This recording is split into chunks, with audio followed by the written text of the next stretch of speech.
Hello, my happy friends. So I had this random thought here on a random Saturday afternoon. I was thinking about some things that I'm kind of battling in my own mind and body right now and how to address them. And then I started thinking about how many women deal with these types of things, and then really beat themselves up or just completely quit trying or whatever. So this could be for the woman who is bipolar or deals with depression or ADHD, or you are neurotypical and you still battle with this stuff, whatever it is. You don't have to have a label, but you can still battle with this stuff. And by the way, if you are neurodivergent, so what? God made you special with neat little flecks of paint that somebody else does not have. And the truth is, many people have these things going on. So while you are not abnormal, you are very special and very specific in God's sight. So let's just talk about the things and how to deal with them, and then move on and live according to His purpose. So what are the things? First of all, I was over here making myself some tofu. That may not look good to you, but I was going to have some tofu and some green juice, because I have learned over time that one of the most important ways to deal holistically with anxiety, inflammation, brain fog, like all the things that you can add, just that are basic to a woman, basic to a person really, is be as raw as possible regularly, have as much raw food, fruit and vegetables as you can, and also introduce a lot of citrus to your world. Did you know that citrus can reduce inflammation on the brain, and that can automatically relieve you of some stress? So whether it's that you're drinking it or smelling it, if you have oils, or you're just taking out an orange and eating it and taking it in on all levels, whatever it is, do it. So as I was sitting here doing this, there were several things that I needed to be doing in the kitchen otherwise. First of all, I have still got out my groceries from running to the store earlier. Can I tell you the truth? I don't want to put them up. I feel very lazy about that. It's okay. I'm going to be in the kitchen a little bit later, and I will put the things up then.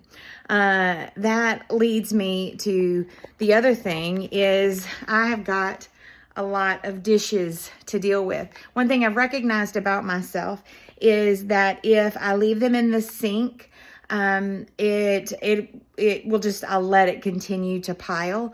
And that's just, that's one of my toxic traits, if you will. I'll let it pile. It feels so overwhelming. But in my mind, I struggle to get it from the sink all the way to the dishwasher. I know that sounds strange, but some of you completely understand what I'm saying. So one thing that I will allow myself to do is go ahead and rinse what I've got. And then when I come back in the kitchen in a little bit, where I'm going to put up my groceries and do all that, I'm going to then put them in the dishwasher.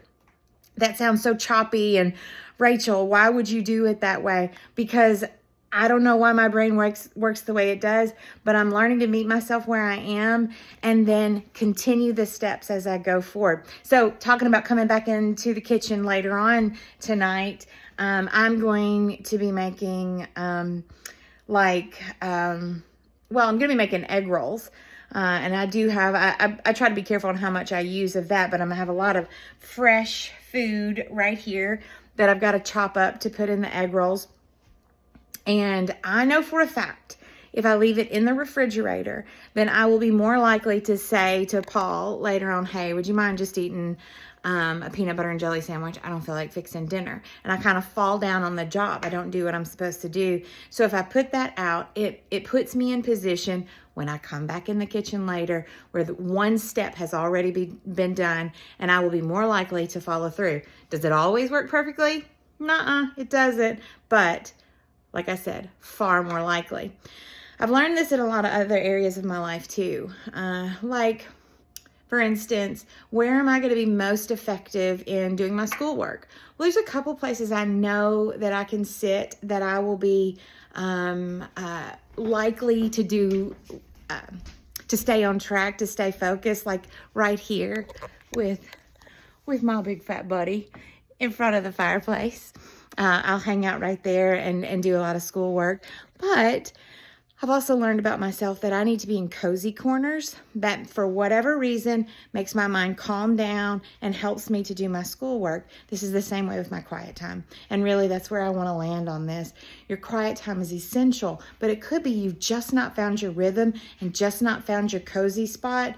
I'm not saying that every quiet time needs to be fluffy and wonderful with the perfect tea and the fire, and it's just going to be this blissful experience. But I am saying, if you want to make sure that you're going to be there, you've got to create an environment that you're drawn to. That's a part of your dopamine production, and it's important that you meet yourself where you are. That's just it. Y'all, we live in bodies that are fallen, in a world that is lost, dying, desperately lost. And so let's make sure that we cross all the T's and dot all the I's in our spiritual disciplines, just to make sure we're doing what's necessary so that we can spread the gospel, that we can tell other people who Jesus truly is, and we can do it with confidence because we've seen him in our broken spaces with dishes all over the counter and hopeful ideas with vegetables everywhere. So anyways, I say, eat well, exercise to the best of your ability, and talk about Jesus every chance you get. That is the game changer. God bless you. Bye.